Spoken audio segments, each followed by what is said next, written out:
Let's start our session, folks. And if you know the template, we'll be going for meditation. But before meditation, a couple of you had written answers from, I think, Insights या फिर Rouse. One thing that you can do is Rouse IS has this option of writing daily answers, and they also check your daily answers. And that's a free program that they run. You can try that program. But why am I talking about writing answers? If you have done a significant portion of your prelims or your mains prep, or in general, if you're writing for say 25 attempts, if you want to try out how to write answers, you can try out these daily, because we're writing our newspapers. But I just want to show you something. How to basically write answers. Someone had written an answer. I just wanted to show you that it's a good thing that I think Neha had written it, that you are writing answers, but at the same point of time, it needs some kind of improvement. I'll just show it to you. I will just zoom my screen and show you give me a second. See, this is basically the kind of problem that we face while answering such questions. Now see the question. The idea of attempting is right, but I'm telling you कि हम गलतियां कहाँ पर करते हैं, ठीक है? Now the question is that India and US share certain common interests and have been strategic partners in various areas. This is a common statement that you will get in most questions, that you will have the first statement जो एक common statement होगी, जो एक normal statement होगी. Maybe an assertion. However, it is important to recognize that their interests may not always align perfectly. Analyze. Now, see, folks, you have 200 words, which means this is typically a 10 marker question, and you have somewhere around 7.5 minutes to write, maybe 30 seconds to think about it, and then write this answer. Now, what the problem every aspirant faces, and this is something that even I have done. What an aspirant typically does is that हम वो लिखते हैं जो हमें पता है, जो हमें न्यूज़पेपर से पता है, हम वो सब लिख देंगे. For example, India and US are best friends. First of all, best friends. What are best friends? ठीक है, this is loose language again. ठीक है, why GS में कम नंबर मिलते हैं? Loose language. They need each other, powerful mutual interest. ठीक है.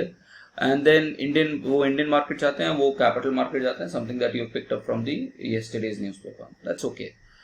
But फिर उसके बाद common interest है. Common interest में आपने ठीक है फ्लो चार्ट बना रहे हो, वो कर रहे हो, but common interest फिर वो काम की भी तो होनी चाहिए. देखिए जैसे आपने infrastructure building कर दिया है, fiscal expansion. What is fiscal expansion? Improve GDP, a bottleneck in governance, again weak. तो इसमें क्या हुआ, अब ऐसे आंसर्स में क्या हुआ कि अगर जैसे an examiner होता है, I'm talking about UPSC examiner क्या करेगा, UPSC एग्जामिनर इस क्वेश्चन को कंसिडर ही नहीं करेगा आपकी मार्किंग के लिए, ठीक है? I don't think UPSC एक नंबर भी देने वाला है.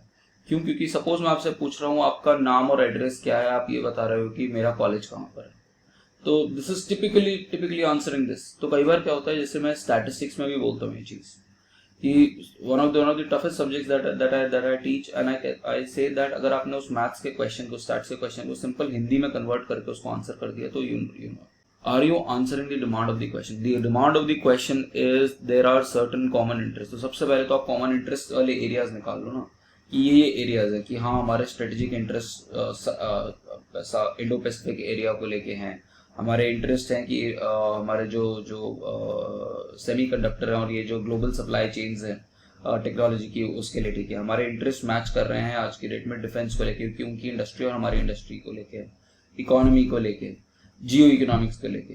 तो ये हमारे कॉमन इंटरेस्ट हैं जो जहाँ पर इंडिया और यूएस जो है उनके वो इंटरेस्ट है. तो आप उसको डिवाइड कर सकते हो, economic interest, strategic interest, and से डिफेंस इंटरेस्ट या इकोनॉमिक या जियोपॉलिटिकल इंटरेस्ट. तो आप इस तरीके से उन सबको डिवाइड कर सकते हो और उसका आप वो बना सकते थे फ्लो चार्ट टाइप, ठीक है, जिससे आपका वर्ड्स भी हो. पहले आपने 1-2-3 लाइन दी, फिर उसके बाद आपने ये बना दिया, बट देन उसके बाद द नेक्स्ट पार्ट तो ये आपने कॉमन इंटरेस्ट वाला छोटे से में बताया इंट्रोडक्शन में. फिर उसका main emphasis is that important to recognize that their interests may not always align perfectly. अब जब when you're writing this perfectly aligning of interest, तो there are areas जहाँ पर इंडिया और यूएस जो है they don't see eye to eye. For example, let's see Paris Agreement, ठीक है, let's see the multilateral institution WTO. यहाँ पर मेजर इश्यूज हैं WTO के अंदर, हमारी और उनकी लड़ाई चलती रहती है, हमारा क्लाइमेट चेंज के अंदर इशू चलता रहता है, मल्टीलेटरल बैंक्स के अंदर उनकी फंडिंग कितनी है, हमारी फंडिंग कितनी है, वो चलता रहता है. So there are issues. हमने वो पढ़ा था कि हमारा उसके अंदर वो जनरल अग्रीमेंट फॉर नहीं जनरल वो प्रेफरेंसेस जो था, क्या कहते हैं, जो उन्होंने हमसे वापस ले लिया है दैट. तो this generalise system of preferences. तो basically what I am trying to tell you is कि you need to answer the question with respect to what is being asked. और बाकी उसके बाद एंड में अगर आप कुछ चीज लिख रहे हो, जैसे एंड में अगर आप लिख रहे हो कि मोदी ने क्या किया, ये क्या, ये डायग्राम ठीक है, बट ये जो डायग्राम्स हैं ये will only assist if the content is right. And then strategic partner है, reflected in Modi becoming the only world leader to address the Congress twice. अब ये जो है ये रिक्वायर्ड नहीं, you not talking about what is asked. और ये क्या हुआ, इसके चक्कर में आपने टाइम वेस्ट किया, और यहाँ पर जो आपने टाइम वेस्ट किया वो आपने किसी और आंसर में आपने यूज कर लिया. तो अगेन पर्सनल आउटरीच ये चीज.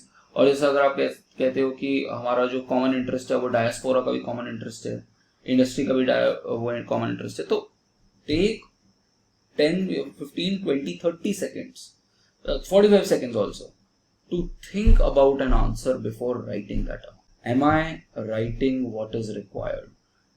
उसको आपने 200 वर्ड में लिखना, आपको 150 वर्ड भी चल जाएगा, 150 वर्ड में लिख लो उसको.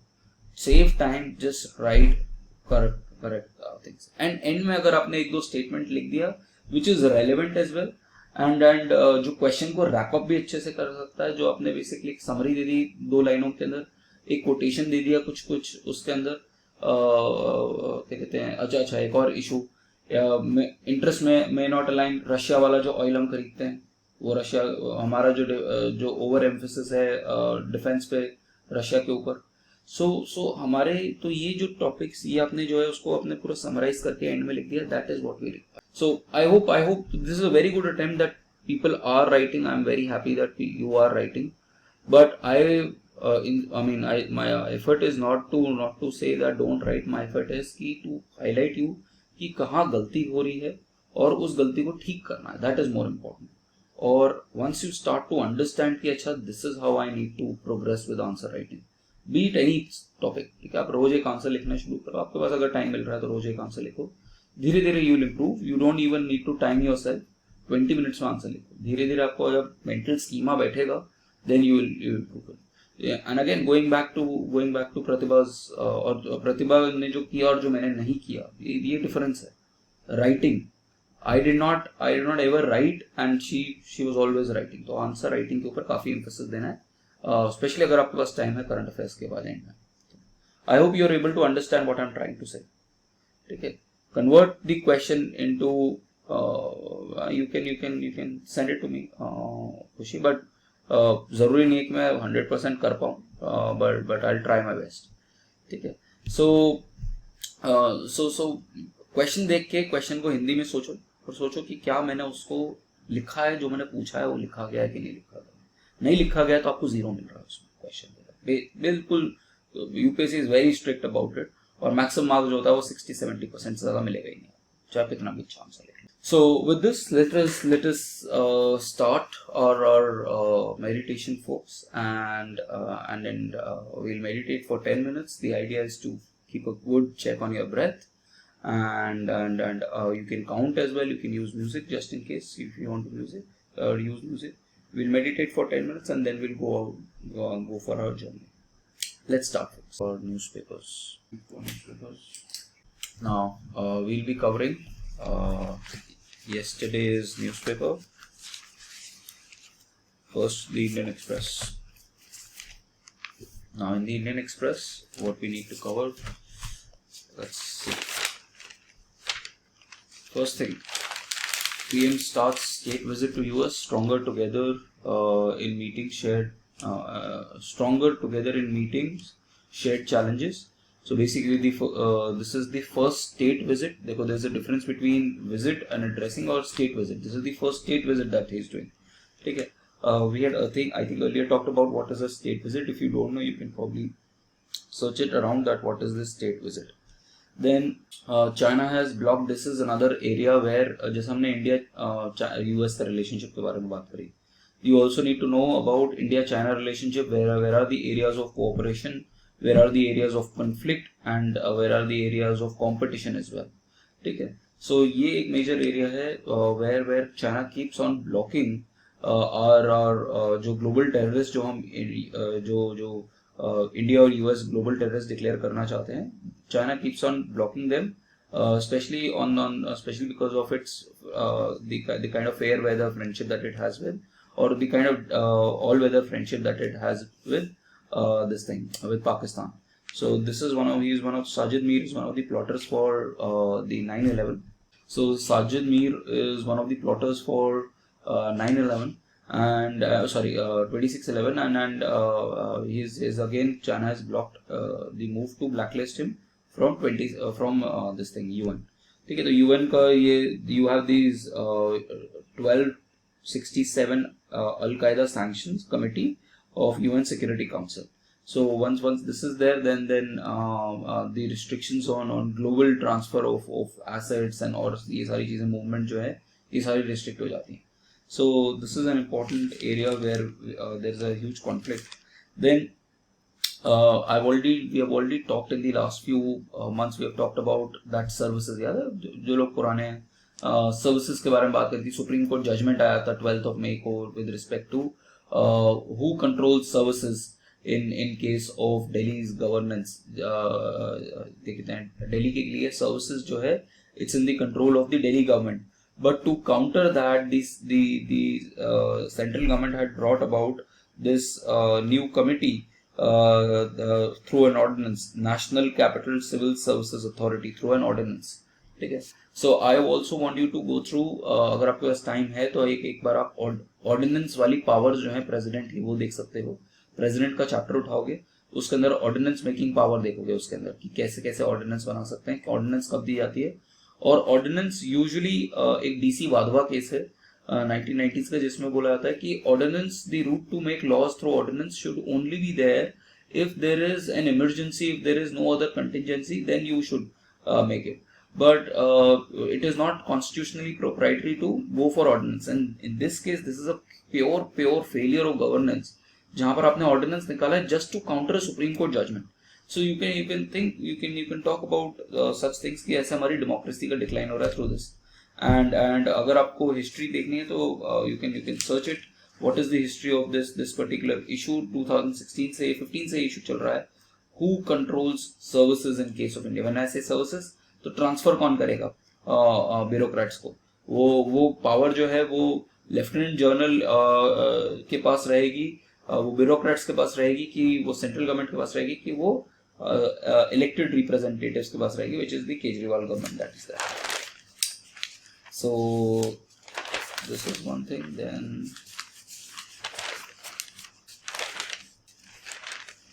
okay, let's come to the editorial page. Now, editorial page, flight to future. We had discussed this particular topic yesterday as well, that India is becoming a huge market for aviation.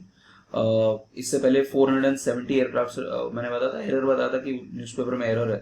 उन्होंने 200 aircraft लिखे थे. 470 aircraft were signed between Boeing and air India, जिसकी वजह से this guy ये Biden ने भी बोला था that India's investments are leading to multiple million jobs across 44 states. So वो है. अब इस बार इंडिगो ने 500 एयरक्राफ्ट खरीदे हैं यूरोप के एयरबस से. So this shows this is a point of inflection basically, कहाँ से इंडिया का मार्केट टेक ऑफ कर रहा है. एंड दिस शोज कि फ्यूचर में इंडिया का tier 2 tier 3 cities कितना अच्छा कर सकती हैं. So and a good prospects for India's aviation sector. At the same point of time, this also points out to a duopoly in this market, whereby जो major market है वो Indigo के पास है और दूसरा फिर टाटास के पास रह जाएगा. और फिर लेट्स सी कि अगर कोई थर्ड मेजर प्लेयर आ सकता है. एक फर्स्ट गो था जो अभी रिसेंटली खत्म हो गया है. So this is the case. But if you compare it to US तो अभी भी बहुत पीछे है. यूएस में हमारे पास टोटल 700 एयरक्राफ्ट है. यूएस में अमेरिकन एयरलाइंस के पास ही 1500 एयरक्राफ्ट है. So in perspective of the leader, world leader, अभी हम कम हैं. Then the second thing is face the music, a little political, but ठीक है कि आपके finances कैसे हैं ये आपको करना पड़ेगा. ठीक. Now Aam Aadmi Party has typically come to power with respect to a lot of merit goods. कई चीजों को हम इकोनॉमिक्स में बोलते हैं merit goods. For example, education, health, इन सबको हम मेरिट गुड्स बोलते हैं, जहां पर जो सोशल आपका बेनिफिट है it is more than the social cost. ठीक है. तो कई बार और अगर ऐसी चीजों के अंदर मार्केट फेलियर हो जाता है. ठीक है. Market failure is an important term in economics. जब कई बार market will not be able to provide sufficient amount of goods, या मार्केट गुड ही प्रोवाइड नहीं करेगा. दैट इज वन एरिया जहां पर मार्केट फेल कर जाएगी. एजुकेशन और हेल्थ में मार्केट फेल कर सकती है. ठीक है. Because the kind of price that they will charge will not B affordable for everyone. Therefore state should come into action and then क्या कहते हैं provide these goods and services. So that was the emphasis with which they came to power, and that is not being what is being written is that is not being complied. Instead थोड़ा आप populist policies कर रहे हो. For example, although that is also true कि किसी party के पास ये religious उसका monopoly नहीं होना चाहिए. You have this Shrimani Akali Dal which has monopoly over क्या कहते हैं गोल्डन टेम्पल से जो गुरबानी टेलीकास्ट की जाती है. Now they are trying to loosen up their struggle hold on this particular thing. And फिर उसके अलावा they also are under massive debt. If you talk about Punjab's debt, तो पंजाब के ऊपर बहुत बड़ा डेट है, specially because of the fact that वो फ्री पावर प्रोवाइड करता है. तो अब वही डिबेट आ जाती है कि वो फ्रीबीज वर्सेस मेरिट गुड्स की. पावर आप किसको प्रोवाइड कर रहे हो, that is very important. Why do you have to provide 300 units of free power to a rich state? You can always subsidize. You can't give blanket subsidy to everyone. तो यहाँ पर आप differentiation कर सकते हो. And a state like Punjab can ill afford all of this fiscal profligacy because it वो survive नहीं कर सकता the kind of revenue deficit that it has. So that is there. Then something interesting for you, maybe in ethics or in essay Carpe Diem, Buenos Aires. Now what is happening in Buenos Aires is that वहाँ पर inflation जो है वो 100% cross कर गया. And we are seeing a very strange thing happening in Buenos Aires कि लोग पैसा बचाने की बजाय, सेविंग में डालने की बजाय, people are saying कि we can't afford vacations, we can't afford anything. Let us spend this money on very good food, a very expensive food.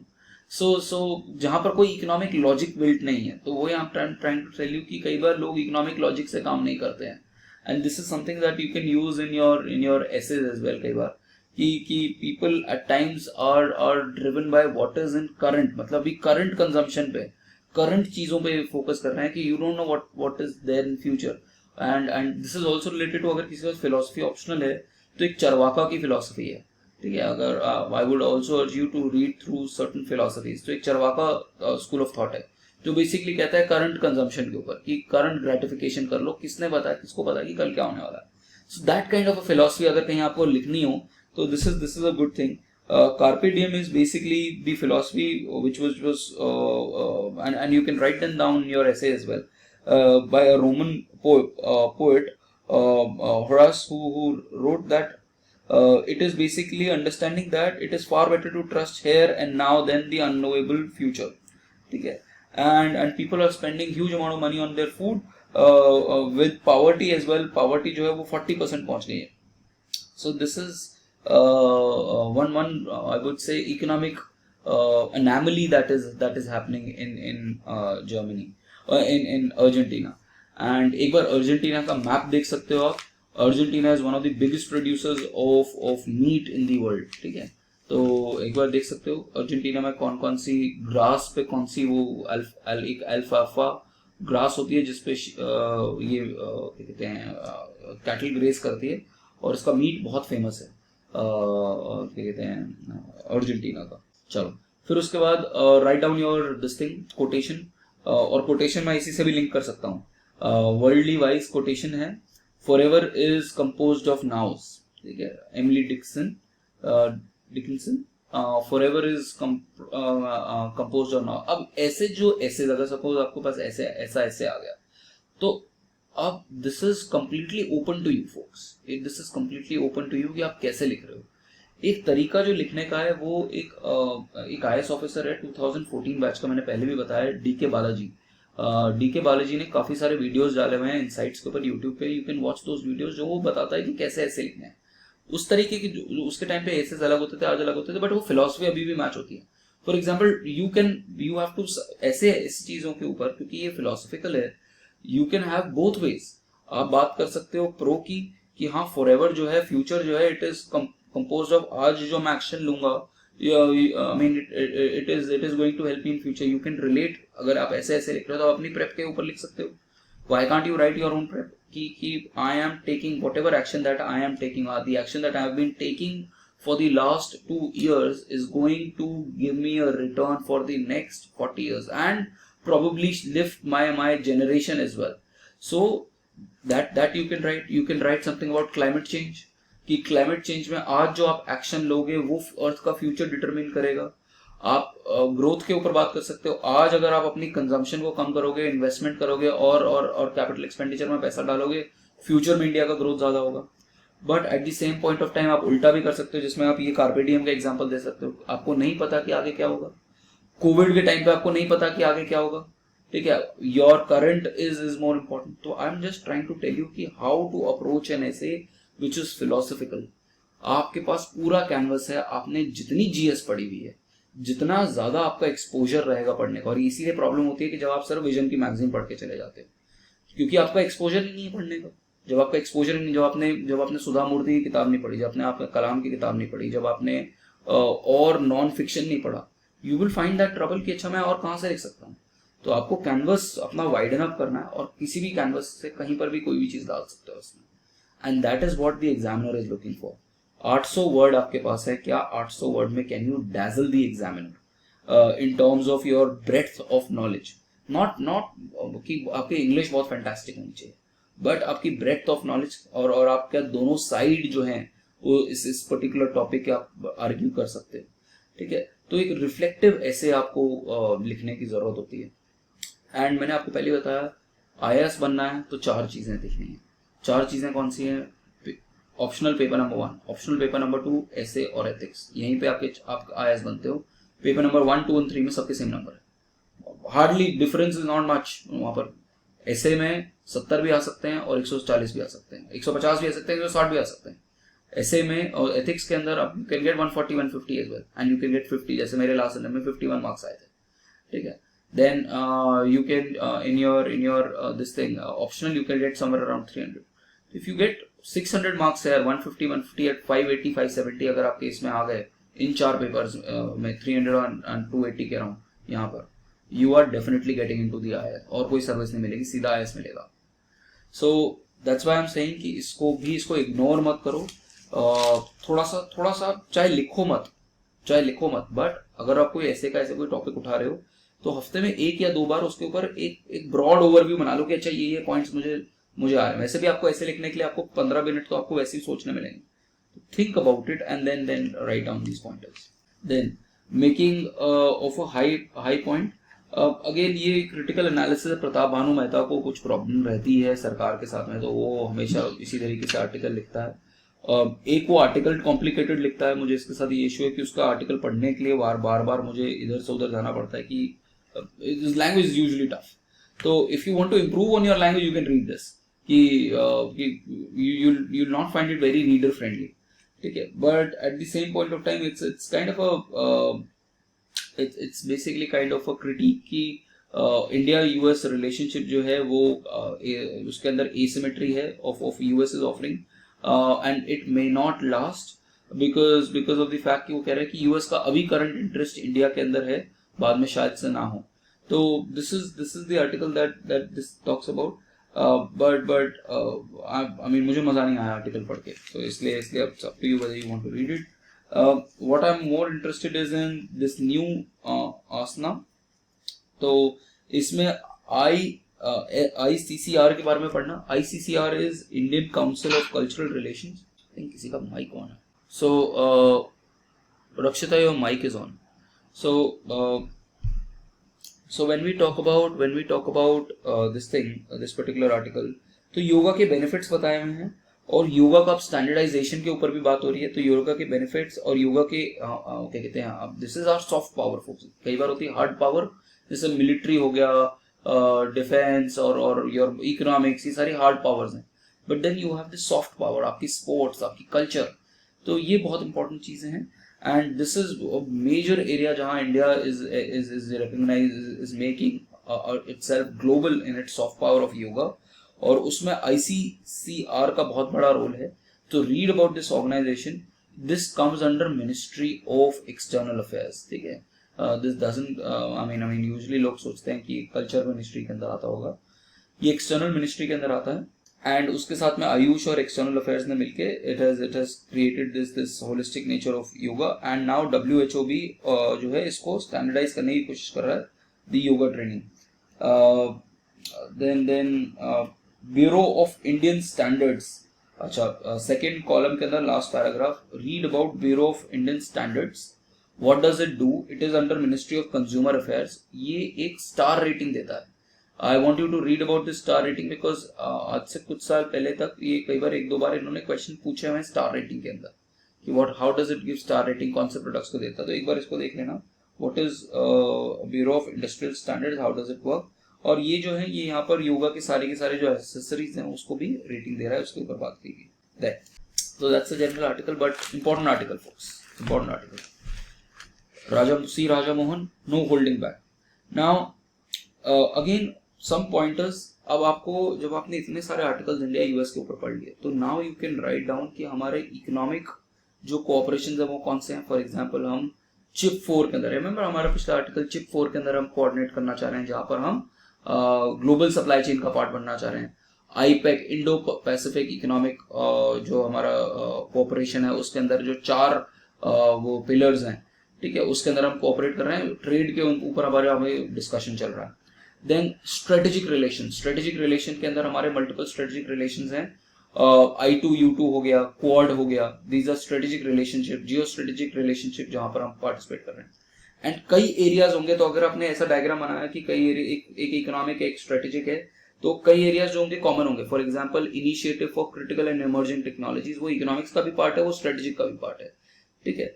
फिर टेक्नोलॉजी को लेके हम कहाँ ऑपरेट कर रहे हैं, डिफेंस को लेके हमारे क्या क्या एग्रीमेंट्स हैं. तो वो सारी चीजें जो हैं ये आपको इस तरीके से एक फ्लो चार्ट टाइप अगर आप आंसर में बनाओगे तो एग्जामिनर को भी अच्छा लगेगा कि that you have concised everything and you made more diagrammatically. Similarly issues को लेके भी आप ऐसा बना सकते हो, बट ये तब आएगा जब आपने मल्टीपल रीडिंग दी है इस पर्टिकुलर इशू के ऊपर. वो 1 पेज 1.5 पेज अगर आप विजन का पढ़ रहे हो तो आपको वो डेप्थ नहीं पता उस पर्टिकुलर आंसर के लिए. उसमें आप समराइज कर सकते हो. विजन का अगर आप निकाल रहे हो या अपना खुद का फोरम के साथ कर रहे हो तो उसमें वहां पर बना लो ये चीज, और फिर आपको सिर्फ यही पढ़ने की जरूरत है जो आपने बनाया, आपको और कुछ पढ़ने की जरूरत नहीं पड़ेगी. नाउ सो दिस आर्टिकल का एक जो मेन एम्फेसिस है कि हमारा जो आइडियोलॉजिकल सस्पेशन था वो अब now is giving way. But what is more important is कि यहाँ पर हम बात कर रहे हैं कि इंडिया का जो एक मेजर इशू था कि we don't want very close relationship with US because कि we don't want to be aligned in the sense कि हम नॉन अलायंस में बिलीव करते हैं. ठीक है, नॉन अलायंस स्ट्रेटेजिक पार्टनरशिप में हम बिलीव करते हैं, हम अलायंसेज में बिलीव नहीं करते. और US को था कि जो भी हमारे इंडिया के साथ जो भी जिसके साथ भी हम रिलेशनशिप करें वो हमारे अलायंस के अंदर आ जाए. तो this is where we have made alliance irrelevant. सबसे इंपॉर्टेंट बात है इस आर्टिकल की कि हमने अलायंस को इररेलेवेंट बता दी. हमने कहा कि our relationship is transcending all these alliance calculations. We are a non-alliance strategic. We have a non-alliance strategic partnership. आप alliance के बारे में बात ही मत करो. और और हम जो अपनी strategic autonomy बोलते हैं, हमारी strategic autonomy भी maintain है. हमारा बहुत close relationship US के साथ है, but हमारा बहुत close relationship रशिया के साथ है because of our defense. बहुत close relationship उनके साथ है because of our oil imports वहां से हम ले रहे हैं. तो ये जो है ये बेसिकली बताता है कि हमारा शिफ्ट हुआ है, but at the same point of time alliance नहीं हुआ है, ठीक है। तो दिस इज देयर। और वही बेसिकली बात कर रहा है कि यूएस जो है वो पहले प्रॉब्लम देखता था हर रिलेशनशिप को through the prism of alliance, but उन्होंने अब अपना, और इंडिया को इश्यूज था, थर्ड कॉलम में देखोगे तो इंडिया को इशू था alliance entrapment, and Washington was neurologic about non alignment. तो ये हमारे हमारे जो इश्यूज हैं ये हमारे खत्म हो गए हैं। और उसके बाद एंड में इन्होंने कोऑपरेशन के बारे में और आईसेट के बारे में बताया हुआ। That's the overall article that is there. So read this article. It's a good article. Then उसके बाद a relationship turned SAR, but at the same point of time इसके ये आप आर्टिकल पढ़ सकते हो, ये गीता प्रेस के ऊपर है कि कैसे गांधी के साथ पहला अच्छा रिलेशनशिप था, फिर उसके बाद एक्रिमोनियस रिलेशनशिप हो गया। बट इसके अंदर फोर्थ पैराग्राफ देखो, फोर्थ पैराग्राफ जो है वो एथिक्स के ऊपर है, ठीक है। इसको आप एथिक्स के अंदर यूज करोगे, और अगर आपको कोई अच्छा जो थोड़ा सा राइट लीनिंग एग्जामिनर मिल गया तो आपको बहुत अच्छे नंबर दे देगा, अगर आपने ऐसी चीज लिख दी तो, ठीक है। वैसे भी मिल जाएंगे आपको। आज की डेट में मीडिया प्रिंटिंग में कहीं एथिक्स नहीं है, हर जगह पर आपके पास एडवर्टीजमेंट एडवर्टीजमेंट एडवर्टीजमेंट। आप देख लो न्यूज़पेपर देख लो, न्यूज़पेपर के पहले 3 पेज में सिर्फ ऐड होते हैं, ठीक है। दिस शोज द एथिक्स कि आप क्या प्रमोट कर रहे हो। अब यहाँ देखो, their relationship started auspiciously with Bhakti in 1926 when the Gita Press launched Kalyan. Hanuman Prasad Podar, its editor, went to Gandhi with Jamnalal Bajaj. Gandhi had a piece of advice for the novice: never take advertisement or carry book reviews. Advertisements made tall claims, often false, and once they started coming in, it would be impossible to turn down their revenue. आज की date में जो आप पैसा Indian express को देगा वो उसका ऐड छप जाएगा, कल को मैं दे दूंगा तो मेरा भी छप जाएगा, ठीक है। As for book reviews, Gandhi said authors would expect them to be laudatory, and honest appraisal may offend, so it is better not to have them at all. Till date, Kalyan does not carry either. Very important कि आज की date में 100 साल पुरानी magazine जिसकी 93 crore copies बिक चुकी हैं, उसने एडवर्टीजमेंट नहीं निकाला आज तक। In fact, Gita Press has declined 1 crore rupee cash compensation with Gandhi Prize. इसको आप एथिक्स में यूज करो, इसको आप ऐसे में यूज करो, पूरे के पूरे पैराग्राफ को उठा के कि कैसे क्या कहते हैं, आप मनी से बायस ना होके आप अपने एथिक्स पे चल सकते हैं, ठीक है। देन सिमिलर थिंग वो कैरियर ऑफ ट्रेडिशन के ऊपर वही है कि हिस्ट्री ऑफ गीता प्रेस है, हनुमान पोदार के बारे में, और गोयंक का के बारे में जिन्होंने शुरू किया था। ये हिस्ट्री में पूछा जा सकता है आपसे, प्रीलिम्स में पूछा जा सकता है, तो इसलिए एक बार इसको देख लेना, बट कुछ बहुत ज्यादा इंपॉर्टेंट आर्टिकल नहीं नीचे वाला। देन उसके बाद अच्छा, गांधी पीस प्राइज की जो कमेटी होती है वो देख लेना। गांधी की पीस प्राइज के लिए leader of opposition, your prime minister, then chief justice of India and 2 eminent experts, ये 5 लोग मिलते हैं। और इसमें ये अधीर वो जो है लीडर ऑफ ऑपोजिशन कह रहा है मुझे तो बुलाया नहीं गया था। Then heat stroke books, I had asked you to read about heat strokes, कि पहले तो हीट वेव कब होती है, मैंने आपको हीट वेव बताया था। हीट वेव आपको पता होनी चाहिए, मेट्रोलॉजिकल टेम्परेचर्स क्या होते हैं जब आप हीट वेव डिक्लेयर करते हो प्लेन्स पे और हिल्स एरिया पे, ठीक है। देन दूसरी चीज, how does it effect the body, कि जब आपकी बॉडी टायर्ड एंड ड्रेन्ड हो, it's extremely hot day and heat exhaustion हो जाए, but at the same point of time क्या कहते हैं, जब भी हीट होती है तो बॉडी क्या करती है, स्वेट होता है। स्वेट क्या करता है, स्वेट आपका टेम्परेचर, जो आपका कोर टेम्परेचर, स्वेट होना बहुत ज्यादा इंपॉर्टेंट है। अगर स्वेट नहीं हो रहा और हीट है तो आपकी बॉडी जो है वो गर्म होती जा रही है। स्वेट क्या कर रहा है, आपकी बॉडी का टेम्परेचर को रेगुलेट कर रहा है, उसको ठंडा कर रहा है। That is a very important aspect of sweat. But अगर आप स्वेट नहीं कर रहे हो और आपकी बॉडी का कोर टेम्परेचर बढ़ा जा रहा है, you can even fall in coma. Your critical जो आपके फंक्शंस हैं, ब्रेन के फंक्शंस हैं, वो रुक सकते हैं। किडनी आपका किडनी जो है वो खराब हो सकता है, लिवर खराब हो सकता है, उसकी वजह से डेथ हो सकती है। और मेजर इशू आता है जब हमारे बॉडी के अंदर सोडियम एंड पोटेशियम का जो इंटेक है वो कम हो जाता है और आपका कोर का टेम्परेचर जो होता है वो बढ़ना शुरू होता है when you don't sweat. And this is even more dangerous अगर ह्यूमिडिटी बहुत ज्यादा हो तो, क्योंकि उस केस में आप स्वेट नहीं करोगे उतना। प्योर गर्मी में तो आप स्वेट कर जाओगे, बट उसमें आप स्वेट नहीं कर पाओगे। दूसरी चीज, आपको ठंडा पानी एंड शेड चाहिए। ठंडा पानी, शेड, ओआरएस। अगर आप गर्म पानी कर लो, बॉडी और डिहाइड्रेट हो जाएगी। अगर इस टाइम पे आपने अल्कोहल ली हुई है तो बॉडी और डिहाइड्रेट हो जाएगी। So these are typical issues that are to be addressed. ठीक है, हाउ टू प्रिवेंट, ये सारे प्रिवेंशन के ऊपर। और प्रिवेंशन के ऊपर उन्होंने first action heat plan for the country in Ahmedabad लिखा हुआ है, सेकंड लास्ट कॉलम और लास्ट कॉलम की फर्स्ट लाइन में। अहमदाबाद प्लान मैंने आपको ऑलरेडी बोला था इसको पढ़ने के लिए, हमने पहले ही पढ़ चुके हैं 2-3 महीने पहले। ठीक है, so read about this Ahmedabad plan. And why are humidity and night time temperatures important, क्योंकि ह्यूमिडिटी जो है अगर ज्यादा होगी तो आप sweat will not evaporate, sweat वहीं पे रहेगा और नया स्वेट नहीं आएगा, क्योंकि वो चिपचिपा जैसा मौसम हो जाएगा, तो वो एक प्रॉब्लम देता है। दूसरा, अगर नाइट टाइम पे टेम्परेचर ज्यादा होगा तो बॉडी को रिलैक्सेशन ही नहीं मिल रही है। ठीक है, तो that also becomes a problem. Then next article, India US trust and necessities. अगेन ये दोनों आर्टिकल इंपॉर्टेंट है। पहले शुरू में तो बहुत जो सारी चीजें हैं वो हमें ऑलरेडी पता है, बट उसके बाद इंडिया और क्या कहते हैं यूएस के जो स्ट्रेटेजिक टाइज हैं उसके अंदर 3 इंपॉर्टेंट डिफेंस फ्रेमवर्क्स हैं। 3 इंपॉर्टेंट डिफेंस फ्रेमवर्क जो हैं, आप थर्ड कॉलम में आओगे, रशिया एंड चाइना से ऊपर, उसके ऊपर है क्या कहते हैं logistics and exchange memorandum of agreement. ठीक है, लेमोआ बोलते हैं इसे। Communication and communication compatibility and security agreement, COMCASA बोलते हैं इस एग्रीमेंट को। और दूसरा basic exchange and cooperation agreement. इनके बारे में आप थोड़ा थोड़ा पढ़ लो, ठीक है, कि क्या क्या है ये तीनों एग्रीमेंट्स। और ये तीनों एग्रीमेंट्स आप डिफेंस वाले सेक्शन के अंदर लगा दोगे, अपार्ट फ्रॉम जो अब हम ये जनरल जीई का जो हम इंजन खरीद रहे हैं और जो अदर क्रिटिकल मिसाइल जो इनसे खरीद रहे हैं उसके ऊपर जो इशू आएगा। ठीक है, तो ये हो गया। और हमने इनसे रीपर भी खरीद रहे हैं, हमने ऑलरेडी बात करी थी ना, हम यूएवीज खरीद रहे हैं इनसे, रीपर्स, तो वो भी आ जाएगा। तो हम बेसिकली यूएस का जो डिफेंस इंफ्रास्ट्रक्चर है, जो डिफेंस इंडस्ट्रियल कॉम्प्लेक्स है यूएस का, बहुत बड़ा है। ठीक है, तो वो अब बहुत इंटरेस्टेड है इंडिया के साथ, क्योंकि India is a major importer of this. But India कह रहा है कि ट्रांसफर ऑफ टेक्नोलॉजी करना है, सिंपल इंपोर्ट नहीं बेचना। ठीक है, फिर देन दैट्स समथिंग। अच्छा, इश्यूज के ऊपर एक और इश्यूज जो हमने इश्यूज हम बात कर रहे हैं कि इश्यूज हैं, एक और इश्यूज है। कई बार यूएस के अंदर 2-4 लोग हैं जो बेसिकली वो कहते हैं कि इंडिया के अंदर ह्यूमन राइट्स, माइनॉरिटी राइट्स, अब ये इंडिया के इंटरनल इश्यूज हैं, इनको आप क्यों छेड़ रहे हो। ठीक है, इंडिया भी चाहे तो बहुत सारे इश्यूज बोल सकता है यूएस के अंदर, तो ये कई बार इरिटेंट्स और हो सकते हैं।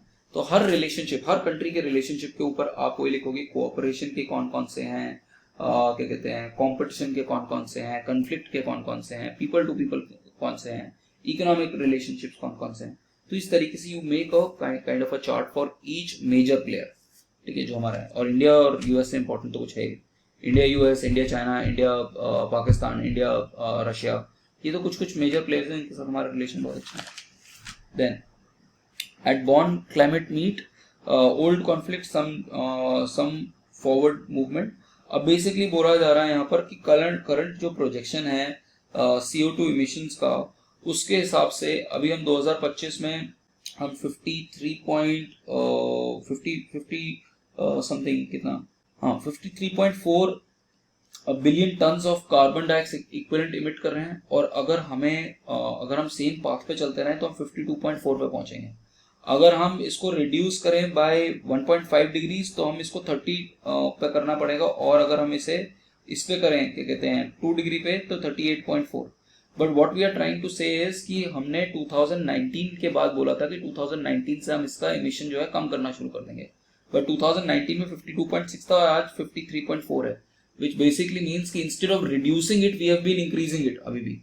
now हमारा बहुत steep हमें वो करना पड़ेगा, क्या कहते हैं measures लेने पड़ेंगे to reduce it, and this is what is being discussed in the new global financial pact in Paris these days।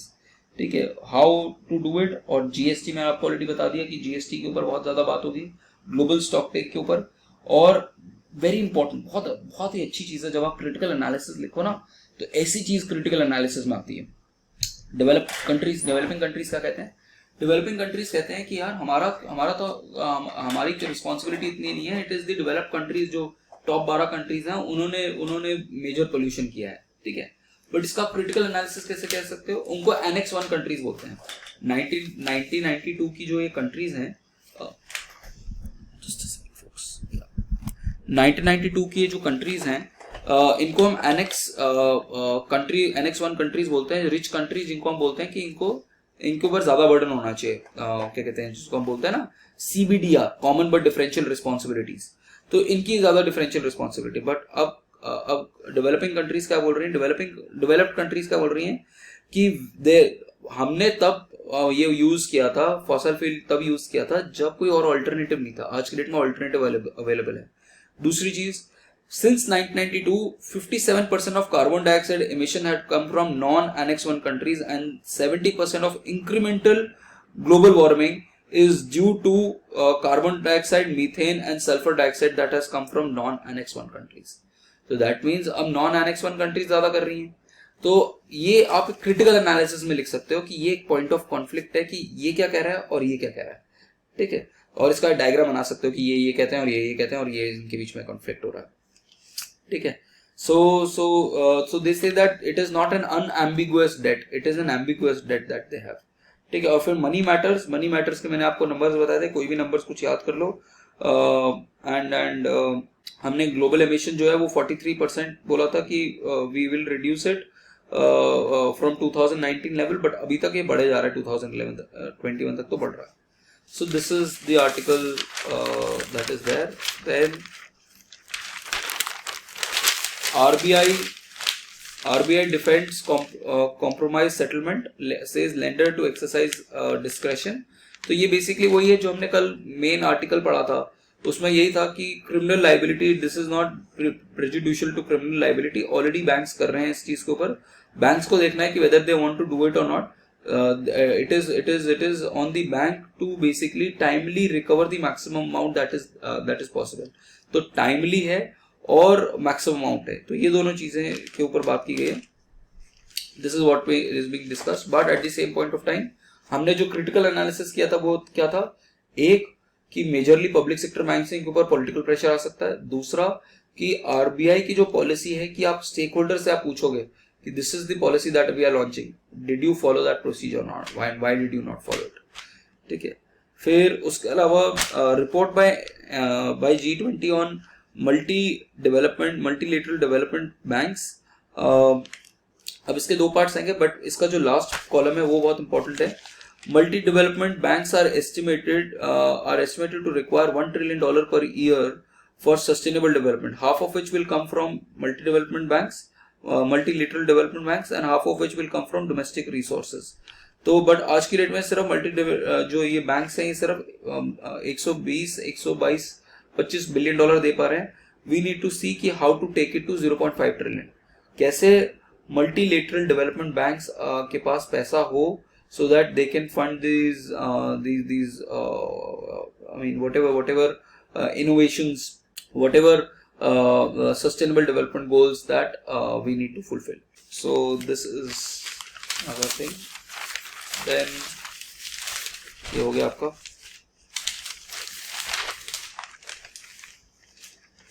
Let's come to the other newspaper, Hindu। I would rather urge you folks कि आप या तो हिंदू पढ़ रहे हो या express पढ़ रहे हो। अगर आपके पास टाइम है तो सिर्फ एक, अगर टाइम नहीं है आपके पास सिर्फ एक पेपर पढ़ो, which is Indian express. Hindu I am only doing because of the fact कि कई लोग हिंदू पढ़ते हैं और एक्सप्रेस नहीं पढ़ते, इसलिए I am covering Hindu. But ideally you should cover only one, आपके पास इतना टाइम होगा नहीं, ठीक है। अब इसमें आप एक न्यूज पढ़ सकते हो, इंडिया ये चाइना एंड पाकिस्तान एक न्यूक्लियर प्लांट डील, या पढ़ सकते हो एक न्यूज, चश्मा एक करके एक उनका वो है। द मोस्ट इम्पोर्टेंट आर्टिकल इसके अंदर, हाँ इसके अंदर ये जो पहले दो आर्टिकल्स हैं ये इतना इंपॉर्टेंट नहीं है, रावलपिंडी गेम्स और ये एमरल्ड राइस आयल ये इंपॉर्टेंट नहीं है। What you can read is welcome step, basically जो relationship between US and China है उसको ठीक करने की बात कर रहे हैं। और उसके अंदर इनका जो वो है क्या कहते हैं, secretary of state Anthony Blinken, he has gone to China. But एक और इरिटेंट आज आ गया, कल ही बाइडेन ने एक स्टेटमेंट दी है कि Xi Jinping is a dictator, ठीक है, ये आज न्यूज़पेपर में आ जाएगा। तो अगेन अगेन वो अगेन सार कर रहा है रिलेशनशिप। बट ये सारे इतने इंपॉर्टेंट वो आर्टिकल्स नहीं है यहाँ पर कोई भी, except for semiconductor fab and unfinished agenda, very important issue, क्योंकि सेमीकंडक्टर्स के अंदर हम इम्प्रूवमेंट करना चाह रहे हैं और सेमीकंडक्टर्स जो हैं वो बहुत एक्सपेंसिव होते हैं, इसका प्लांट सेटअप करना बहुत एक्सपेंसिव होता है और इजीली आपको इन्वेस्टमेंट नहीं मिलेगी, स्पेशली ग्रीनफील्ड इन्वेस्टमेंट नहीं मिलेगी। Now there is a difference between greenfield investment and brownfield investment. Greenfield होता है कि पहले एकदम साफ मैदान है, आप कोई नया इंसान आके आपके इन्वेस्ट कर रहा है, that is called as a greenfield investment. Suppose there is no factory of say Levi's India में आया, कोई फैक्ट्री नहीं थी, उसने इंडिया में अपनी जीन्स बनाना शुरू करा और फिर जीन्स बनाने के बाद उसने अपने कपड़े बनाने शुरू करे और फिर बेचना शुरू करा अपने स्टाफ से, that is called as a greenfield investment. As compare to India में ऑलरेडी एक कंपनी होती है और उस कंपनी को लिवाइस जाके खरीद लेता और फिर उस कंपनी को रीब्रांड कर देता, that is called as brownfield investment. Now what the author is saying is that in this semiconductor industry China has been, what China did was, उसने अपने जितने भी लॉस मेकिंग ये चिप मैन्युफैक्चरर्स थे उनको जोड़ा, उनको खरीदा और ब्राउनफील्ड इन्वेस्टमेंट करी और उसके बाद वो मेजर प्लेयर बन गया है in the semiconductor, especially because it has access to a lot of rare earth metals, 90% of which are found in China. तो China is becoming a leader. बाकी जो टेक्नोलॉजिकल लीडर है वो अभी भी यूएस ही है। और सेमीकंडक्टर फैब्रिकेशन के अंदर एक मेजर प्रॉब्लम क्या आता है कि there is something called as Moore's law. Moore's law क्या कहता है कि every 18 months there will be miniaturization of this thing, the number of transistors on a chip जो है वो डबल हो जाएंगे। बेसिकली कहने का ये मतलब है कि you can think of in this terms कि every 18 months the processing power will double। आज अगर आप x स्पीड से चल रहे हो तो 18 मंथ बाद सेम चिप जो है वो 2x स्पीड देगी। अब अपने मोबाइल फोन्स देख लो, आपके मोबाइल फोन कितने स्लो होते थे आज से 18 महीने पहले अगर आप देखो M1 चिप और M2 चिप अगर आप एप्पल यूज करते हो, ऑलमोस्ट 70-80% का डिफरेंस है। आप अपने लैपटॉप्स देख लो, i3, i5, i7, i9 और उसके अंदर भी मल्टीपल कोर। तो बेसिकली क्या होता है, स्पीड कैसे चेंज हो रही है, क्योंकि ये जो चिप्स हैं इनके ऊपर ट्रांजिस्टर ज्यादा हो रहे हैं। So what this Moore law says is कि हर 18 महीने में आपके नंबर ऑफ ट्रांजिस्टर्स डबल हो जाते हैं। दैट मींस आपकी कैपेसिटी डबल हो रही है, आपकी प्रोसेसिंग पावर हो रही है। तो आपके पास एक बार जब आपने पब्लिश कर दिया कोई आप नया आप प्रोडक्ट लेके आओ, आपके पास सिर्फ 18 महीने हैं to make profit out of it. नहीं तो आपका कंपटीशन जो है वो नई चिप लेके आ चुका होगा, आपको भी नई चिप लानी पड़ेगी और आप इससे निकाल नहीं पाओगे पैसा।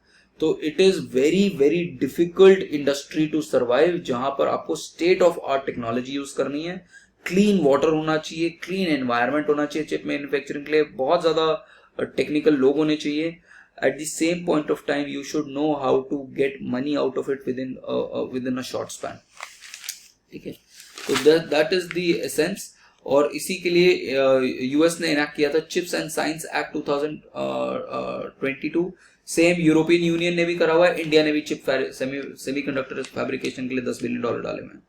तो और सबसे बढ़िया बात इसके अंदर क्या है, एक बार आपने चिप बना दिया तो अंडर आईटीए एग्रीमेंट, हम आईटीए एग्रीमेंट के ऊपर कई बार बात कर चुके हैं, क्योंकि इंडिया ने आईटी एग्रीमेंट का वायलेशन किया था और ईयू जो है और ईयू और यूएस जो है इंडिया को लेके गए थे उसके अंदर डब्ल्यूटीओ के अंदर आईटी एग्रीमेंट के अंदर। सो आईटी एग्रीमेंट के अंदर 0 कस्टम ड्यूटी लगती है इसके ऊपर, ठीक है। और but it needs people who are trained, clean water available, best of the equipments and this is extremely expensive. तो lessons from China is that आप ब्राउनफील्ड वालों को खरीद लो जो ऑलरेडी लॉस मेकिंग है और इंडिया खुद का बना ले, ठीक है। So this is the article which is important. Then maybe you can read climate change lawsuits again, Delta Airlines. Why was the world's first carbon neutral airline slapped with this? इसमें ये carbon offsetting क्या है, green washing क्या हो रही है इनकी। So basically 2020 के अंदर Delta Airlines है यूएस की, इसने कहा था कि हम world's first carbon neutral airline है, because we are going to spend $1 billion on reducing the fuel usage और carbon removal techniques but this is typically an example of green washing. Green washing होती है basically आप claim करते हो बहुत सारी चीजें बट आपके होती नहीं है, वो एग्जिस्ट नहीं करते हैं. ठीक है, तो इसके ऊपर है प्लांटिंग ट्रीज, और इसके ऊपर जो है वो वेरीफाइबल वो नहीं है, और इसलिए उसके ऊपर एक सूट लगा हुआ है, सूट आया. ठीक है, then you can read about anxiety disorders just in case if you want to, if you have time you can maybe read upon that. That's it. इसलिए मुझे एक्सप्रेस ज़्यादा पसंद है क्योंकि उसके अंदर मीट ज़्यादा मिलता है आजकल. So this is about it folks, our session. Now I would urge you to go through your this thing, newspapers. If you have time in the end then you can write down an answer or so. आप insight use कर सकते हो, rouse use कर सकते हो. ठीक है, whatever you want. But again, people first optional, then GS, and then your current affairs. Do not exceed your current affairs more than 90 minutes. We have already done a lot of analysis here. ठीक है, so I'll meet you tomorrow at 5 AM folks. Thank you very much. Remind me tomorrow. Okay.